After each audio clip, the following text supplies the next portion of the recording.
crossroads of my life where I've had to dig deep for the courage to create this YouTube channel and pit myself onto the online world.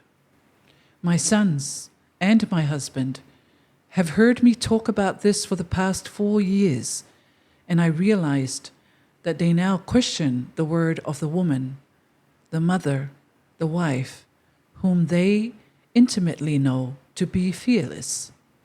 Simply put, I lost my nerve, and this painful realization in their eyes became the catapult that got me here today on the 1st of February 2024.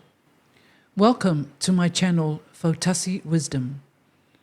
Thank you for visiting with me. And can I be so forward as to ask a huge favor of you? Please do subscribe to my channel, and I promise you that I will consistently show up to bring you content and life experiences that will be of help to you. And share a comment or a courageous act you did that made you feel good. Ever since my childhood, I have always been obsessed with courage. Of course, at the time, in the brainworks of a 5-year-old, this label didn't exist. It was this instinctive thing I did all the time. For example, when the boys on the river would jump from the highest spot, I had to be higher. When the boys stay underwater for the longest time, of course I had to beat their time. When the boys play rugby with a mango stick, I had to score tries quickly to be allowed to stay in the game. This obsession with courage spread to other areas of my life as I grew older. The courage to be what I want to be. The courage to wear what I want to wear. The courage to be authentic and not be pulled along by the herd mentality.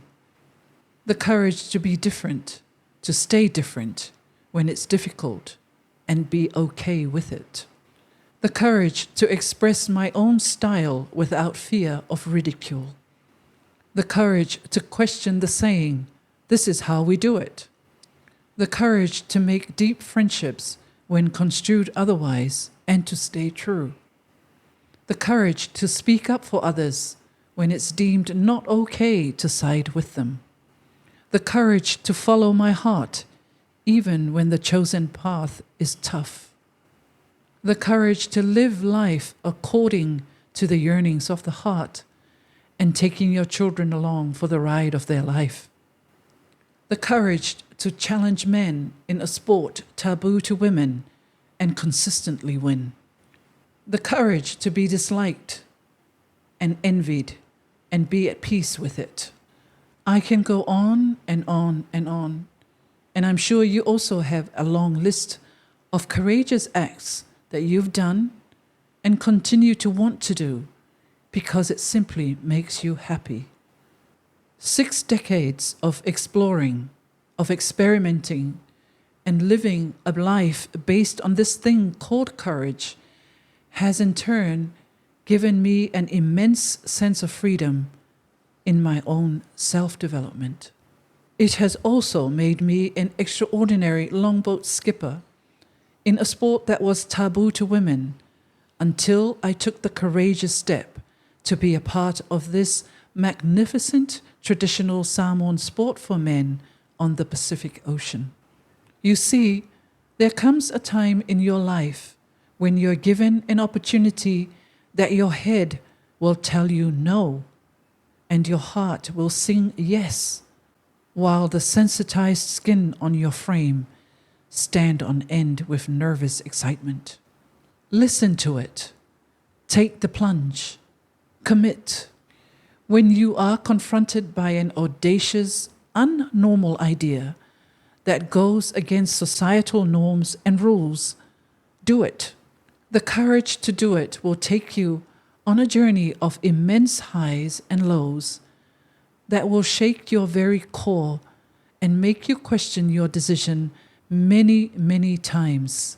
The failure, the mockery, the ridicule, not only from the menfolk, but your own kind, builds you into a person of character if you don't give up. It's easy to hand in the towel. It's easy to let it go to save face. It's easy to say, oh well, I gave it my best shot. Yet you don't realize you are a mere few inches away from the winning line.